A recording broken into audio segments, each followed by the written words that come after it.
Io sono Marianna e benvenuti sul mio canale.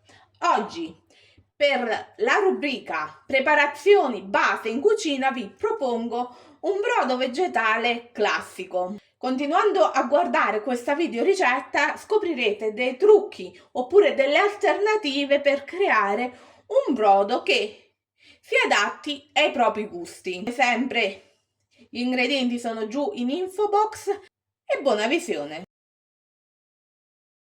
Faccio riscaldare una padella senza nessun tipo di olio o di burro. Metto a testa in giù la cipolla e la faccio rosolare qualche minuto, sempre a fiamma vivace.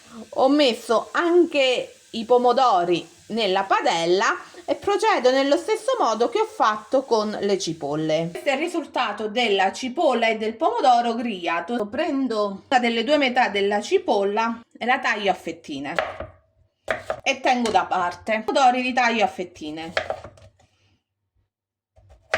Nella pentola verso tutto l'olio, la carota, il sedano, la cipolla e i pomodori, il pepe in grani e i chiodi di garofano. Accendo a fiamma medio-alta e faccio soffriggere il tutto per qualche minuto, mescolando spesso. Anche una patata, ma si può sostituire tranquillamente con altre verdure. Allora, la ricetta del brodo vegetale che vi sto dando è basilare, ma si può togliere, si può aggiungere, si può mettere qualsiasi tipo di verdure che a noi piacciono, oppure quelli di stagione. Faccio rosolare il tutto a fuoco medio-alto per qualche minuto. Sono 2 minuti che soffrigge e a questo punto unisco anche le erbe aromatiche. Faccio andare ancora per qualche minuto. A questo punto ho abbassato la fiamma al minimo e faccio continuare a rosolare mescolando spesso per qualche altro minuto. Le mie verdure sono rosolate per bene, verso i 2 litri di acqua. Aggiungo del sale, do una mescolata, copro e faccio arrivare a bollore il tutto a fiamma alta. Il brodo è arrivato a bollore. Si procede con la cottura per 30-40 minuti senza coperchio e quando inizia ad apparire la schiuma in superficie si toglie.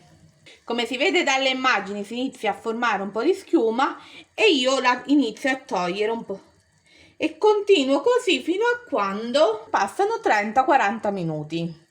Questo è il risultato dopo i 40 minuti di cottura. Ho preso una boule al cui interno metto un colino e adesso non mi rimane altro che filtrare il mio brodo. Questo è il risultato dopo aver filtrato il mio brodo. Ho versato il brodo di nuovo nella pentola. Lo riporto a bollore e lo faccio ridurre fino a quando non diventa 1,5 litri. Ci vorrà sempre altri 20-30 minuti. Copro e proseguo la cottura. Il brodo ormai si è ridotto e si assaggia in caso dovesse mancare di sale e si aggiunge. Il brodo vegetale è pronto per essere utilizzato, come ad esempio per fare un buon risotto.